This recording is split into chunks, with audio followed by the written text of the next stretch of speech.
campagne cacao 2014-2015, le prix du cacao fixé à 850 francs CFA le kilogramme. C'est une bonne nouvelle pour les producteurs de cacao cette année.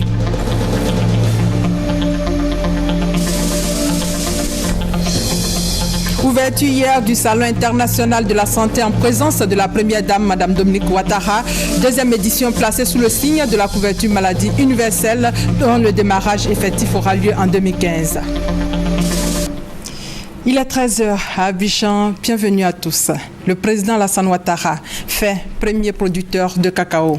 Il a reçu des mains du ministre de l'Agriculture une cabosse de cacao et c'était hier au cours du Conseil des ministres qui a annoncé l'ouverture de la commercialisation de la campagne cacao 2014-2015. On fait le point avec Jérôme Kofi Aboulin.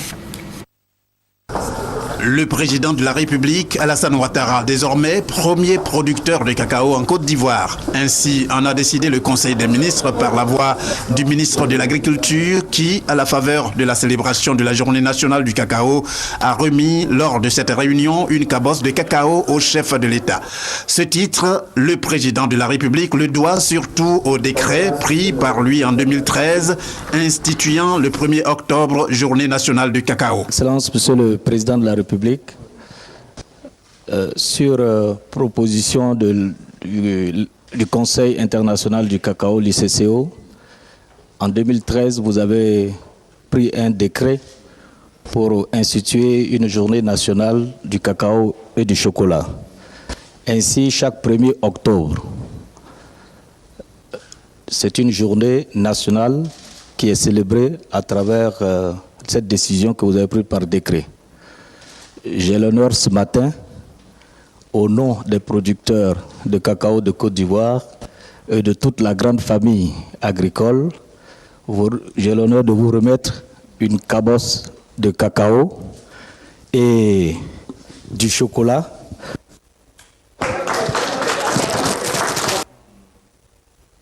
Par ailleurs, le Conseil a décidé pour la campagne 2014-2015, ouverte à compter de ce jour au 1er octobre, que les planteurs pourraient vendre leurs produits à 850 francs le kilogramme, un prix en hausse par rapport à celui de la campagne précédente, une campagne qui elle-même a connu une progression nette de 20% si l'on en croit le porte-parole du gouvernement. Sur la campagne 2013-2014, la production s'est élevée à 1 740 842 tonnes. C'est une progression de 20% par rapport à la campagne précédente. Cela a permis de payer à nos producteurs de cacao un revenu brut pour cette campagne de 1305 milliards de francs CFA, jamais atteint en Côte d'Ivoire. Pour la campagne 2014-2015, le Conseil a approuvé le prix garanti de 850 francs CFA par kilo aux producteurs.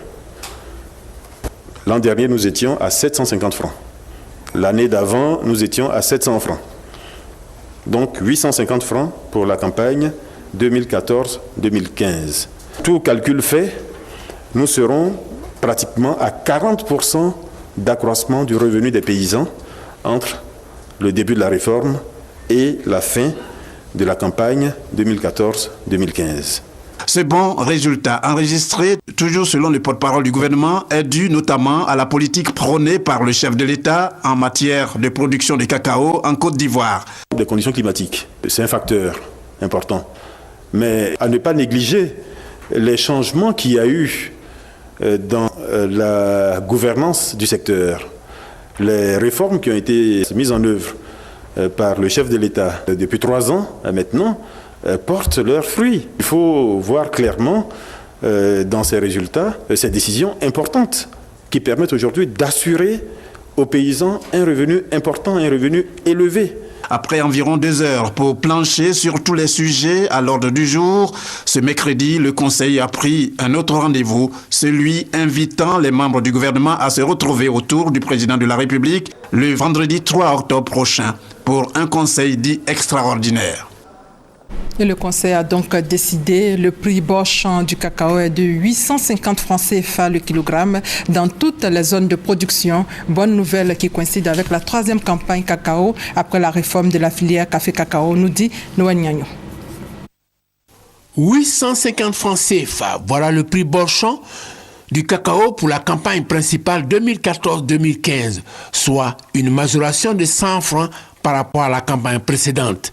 Les producteurs et les acheteurs sont tenus de respecter scrupuleusement cette disposition. Il est à noter qu'aucune réfaction n'est autorisée sur le prix garanti comme pour les campagnes précédentes. Les contrevenants seront passibles de poursuites judiciaires. Fait notable pour la présente campagne, les PEMEX, petites et moyennes entreprises exportatrices, et les COPEX, coopératives exportatrices, bénéficient d'une série de mesures pour leur permettre de prendre une part significative dans la commercialisation du cacao. Il s'agit entre autres de la baisse du taux de caution bancaire de 2% à 1%. Producteurs et dirigeants de PEMEX et COPEX saluent ces mesures et le prix fixé. Par rapport aux 850, je pense que c'est un prix vraiment raisonnable compte tenu de tout ce que le Conseil Café Cacao fait en bourse pour les planteurs. Je tenais aussi à interpeller les planteurs. Le prix de 850, c'est bon, c'est vrai, mais il faut qu'ils commencent à penser aussi à penser aux bonnes pratiques agricoles, à payer les intrants pour pouvoir produire le maximum de cacao. Depuis la réforme, les PMX et COPEX, on était dans une forme de commercialisation injuste. Dans ce sens que, vous imaginez bien que les structures nationales n'ont pas les mêmes capacités, les mêmes pouvoirs que peuvent avoir les structures internationales. Pour la campagne 2013-2014, ce sont 1 745 515 tonnes de cacao qui ont été vendues contre 1 448 992 tonnes en 2012-2013, soit une augmentation de 20,46%. Au palais présidentiel, le chef de l'État a reçu hier les ambassadeurs du Japon et le représentant de l'Union africaine. Ils sont en fin de mission en Côte d'Ivoire. Ces deux personnalités sont venues faire leurs adieux au président Alassane Ouattara. Jérôme Kofi Aboulin. La première des deux personnalités à être reçue par le président de la République, Alassane Ouattara, est le diplomate japonais. L'ambassadeur du Japon est venu faire ses adieux au chef de l'État parce qu'en fin de mission en Côte d'Ivoire. À l'approche de mon départ d'ici à Abidjan, je suis venu aujourd'hui pour exprimer du fond de mon cœur mes profonds remerciements à Monsieur le Président Ouattara pour tout ce qu'il a fait pour faciliter ma mission ici en Côte d'Ivoire, aussi pour soutenir le gouvernement du Japon dans nos efforts de renforcer la coopération économique et sociale avec la Côte d'Ivoire. Après avoir reçu l'ambassadeur du Japon en Côte d'Ivoire, le président de la République a échangé avec le représentant de l'Union africaine, également en fin de mission. Je viens de voir effectivement son Excellence, Monsieur le Président de la République, pour lui faire mes adieux et le remercier le gouvernement pour tout l'appui que le bureau de l'Union africaine a reçu de la part du gouvernement, de toute la collaboration qui a existé entre l'Union africaine et la Côte d'Ivoire et du rôle joué par son Excellence, Monsieur le Président de la République, au sein de l'Union africaine, dans les instances de l'Union africaine. Pour la paix notamment, il a présidé le Conseil de paix et de sécurité au sein de la CEDEAO qu'il a dirigé pendant 2 ans. Je suis venu dans ce cadre-là le remercier, le féliciter pour le travail qui est fait en Côte d'Ivoire avec tout le développement que l'on voit et tous les grands dossiers qui sont traités, la paix, la sécurité, la réconciliation, la reconstruction et souhaiter que la Côte d'Ivoire continue sur cette voie. Le représentant de l'Union africaine, à l'instar du diplomate japonais, a indiqué être venu rencontrer le président de la République pour lui exprimer sa gratitude pour l'accueil chaleureux qui lui a été réservé durant sa mission en Côte d'Ivoire. L'Union africaine qui a initié un atelier de réflexion justement sur la paix. Cette rencontre intervient à la faveur de la Journée internationale de la paix célébrée récemment. L'Union africaine veut encourager les jeunes et toutes les populations à faire de la recherche de la paix une culture. Reportage Serge Gongoumé. Droit des peuples à la paix, c'est le thème de cet atelier de réflexion initié par l'Union africaine. Une rencontre qui a lieu à la faveur de la Journée internationale de la paix célébrée le 21 septembre dernier. Combattre le terrorisme, mettre fin aux guerres et donner plus de chance au développement, ce sont les objectifs recherchés par l'Union africaine. Cet atelier donc pour impliquer davantage les populations dans les efforts de maintien des acquis en Côte d'Ivoire et dans la sous-région. Pour le représentant de l'Union africaine en fin de mission, la Côte d'Ivoire est sur la bonne voie. Côte d'Ivoire, il y a eu des périodes difficiles, il y a eu des périodes comme aujourd'hui, où l'on voit la Côte d'Ivoire se reconstruire et regagner la renommée qu'elle avait dans le temps. Je pars vraiment très satisfait. La paix se construit tous les jours à travers le dialogue, à travers le développement, à travers tout ce qui fait que la vie humaine ait un sens. Le ministre de l'intégration sous-régionale et des Ivoiriens de l'étranger, Ali Koulibaly, a salué les efforts menés par l'Union africaine depuis les différentes crises en Côte d'Ivoire. Il a également indiqué la position de la Côte d'Ivoire en ce qui concerne la recherche de la paix. Pour avoir éprouvé les affres de la guerre, pour avoir connu des souffrances à cause de la folie meurtrière qui s'était emparée de notre pays, nous chérissons plus que jamais la paix. Et la paix est l'alpha et l'oméga de la politique que mène le président Alassane Ouattara. Les jeunes soulignent ici l'intérêt de leur participation à cet atelier. Quand à la paix, les enfants, tout le monde peut partir à l'école, chacun peut vaquer à ses occupations, le pays peut se développer avec la paix. Différentes conférences avec pour thème les chefferies traditionnelles face aux nouvelles menaces à la paix, les efforts internationaux de paix, le cas de la Jeune Chambre internationale de Côte d'Ivoire, la contribution du programme national de cohésion sociale pour les élections apaisées ont meublé la rencontre. Et l'appel de Daoukro lancé par le président Rikona Bédié en faveur d'une candidature unique du chef de l'État Alassane Ouattara en 2015 vise la stabilité de la Côte d'Ivoire. Message du président de l'Assemblée nationale Guillaume Kibafori Soro hier, et c'était à la cérémonie d'ouverture de la deuxième session ordinaire de l'institution. On fait le point avec Léon Brun. Retrouvailles ce mercredi à l'hémicycle à l'occasion de l'ouverture de la deuxième et dernière session ordinaire de l'année en cours. 245 sur les 253 députés répondent à l'appel. À leur côté, le Parlement malien, les chefs traditionnels du Haut-Sassandra, le corps diplomatique, les chefs des institutions internationales et nationales, avec à leur tête le Premier ministre Daniel Kablan-Duncan. Dans son discours d'orientation, le président de l'Assemblée nationale révèle la prise en compte par le gouvernement de l'amélioration des conditions de travail des députés. Guillaume Soro invite ensuite ses pairs parlementaires à accompagner l'État dans ses efforts de développement du pays, des efforts toujours, selon le chef du Parlement, reflétés par la hausse du budget 2015. Je voudrais ici rappeler que notre rôle à nous parlementaires dans le dispositif de mise en place du budget de l'État est principalement de veiller à ce que les règles qui encadrent l'élaboration de la loi de finances soient respectées.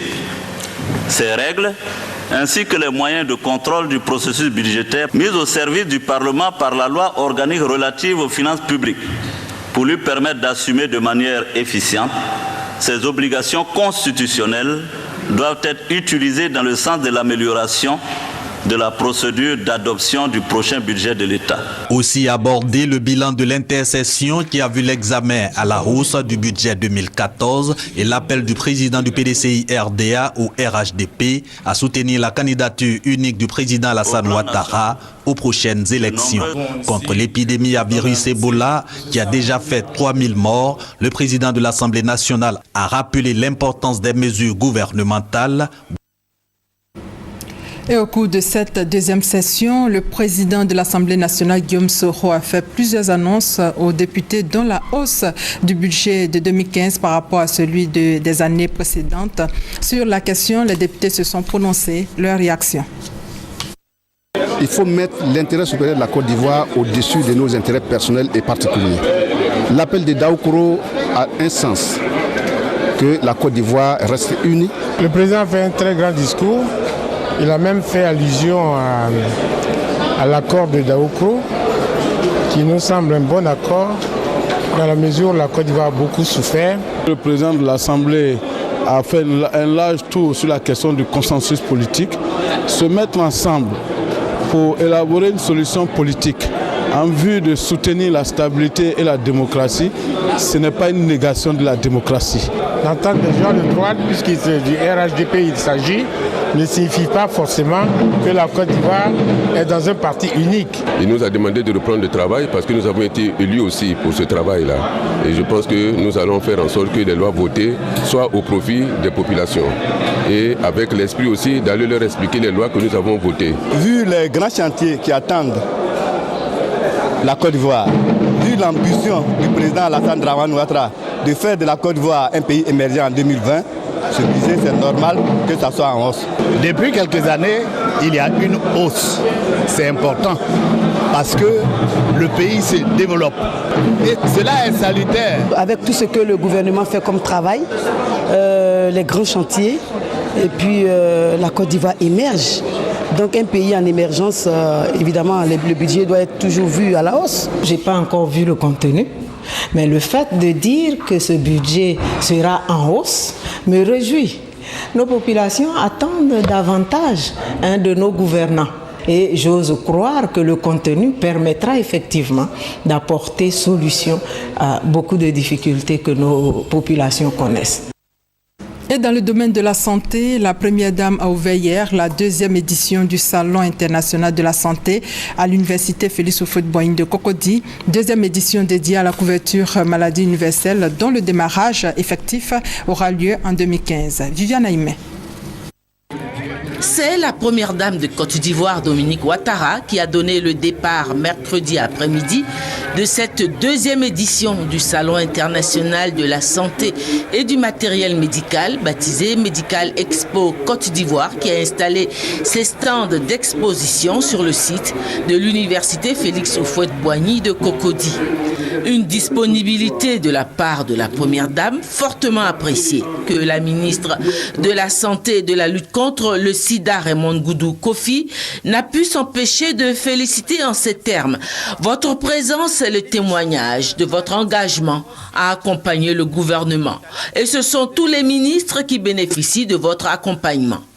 Cette 2e édition du Salon international de la santé a un cachet spécial car il est placé sous le thème de la couverture maladie universelle, projet cher au président de la République Alassane Ouattara, et dont la mise en œuvre ainsi que l'a annoncé le gouvernement démarre le 1er janvier 2015. Ce pari pris par le gouvernement a été encore une fois réaffirmé à l'ouverture de ce salon, au cours duquel va se tenir un forum scientifique sur le sujet. La ministre de la Santé et de la lutte contre le sida, Raymond Goudou Kofi, et le ministre de l'Emploi, des Affaires sociales et de la formation professionnelle, Moussa Dosso, chargés tous les deux de la mise en œuvre pratique et technique de la couverture maladie universelle, ont rassuré l'auditoire sur la bonne avancée du projet. Malheureusement, on a comme l'impression que le système de santé n'avance pas, mais il avance. Il avance bien. Et je pense que c'est pour cela que mon collègue ministre d'État et moi-même sommes à même de vous dire qu'au cours de l'année 2015, nous pouvons être prêts pour une CMU avec un plateau technique correct et digne des Ivoiriens, mais digne du président de la République Alassane Ouattara. Le défi est en train de prendre forme. L'ambitieux projet de la CMU, on peut l'affirmer, est déjà bien avancé pour son démarrage. L'Assemblée nationale l'a adopté le 24 mars et a institué la couverture maladie universelle. Le décret, lui, a porté la création de l'institution, l'ACNAM, Caisse nationale d'assurance maladie. En outre, des concertations portant sur les tarifs préférentiels avec ma collègue, que dis-je, membre donc du couple professionnel, a porté sur les tarifs référentiels des actes médicaux, le panier de prestations de soins, les outils de gestion du système d'information sanitaire et sur la codification des pathologies et des actes de santé pour la CMU viennent de se tenir. La première dame, pour sa part, a tenu à rappeler que l'ambition du président de la République est de faire en sorte que tous les habitants de Côte d'Ivoire puissent se soigner à des conditions accessibles à tous. Afin d'apporter une réponse appropriée aux difficultés d'accès aux soins de santé des populations, mon cher époux, le président Alassane Ouattara, a prévu dans son programme de gouvernement de mettre en place un système de couverture maladie universelle. Cette couverture maladie permettra d'assurer une meilleure accessibilité des populations aux services de santé. La première dame a visité les nombreux stands des laboratoires et firmes pharmaceutiques. Ce salon international prévu durer 4 jours va clore ses portes dimanche. Ebola inquiète tout le monde. La coopérative agricole Moyen d'Issia, après avoir reçu des primes et autres dons, a décidé de former ses membres sur le thème « Comment éviter Ebola ». Hugues Eveblé. Comme chaque année, à pareil moment, ce sont des planteurs heureux qui se retrouvent autour de leurs responsables de coopérative pour recevoir d'eux récompenses, soutien financier et autres matériels scolaires pour une année à succès tant pour eux que pour leurs enfants.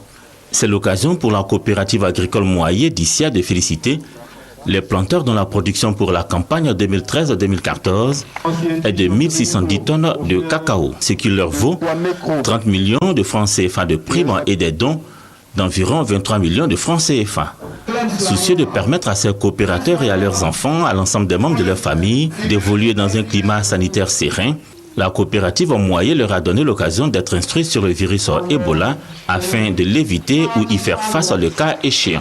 L'exposé du docteur Julien Akafou, directrice départementale de la santé, a été suivi avec attention par les planteurs et les autorités déconcentrées et décentralisées du département d'Issia. Je retiens que consommer la viande de brousse n'est pas une bonne chose et que vraiment, une fois que tu t'hasardes à faire cela, tu perdras ta vie très courte.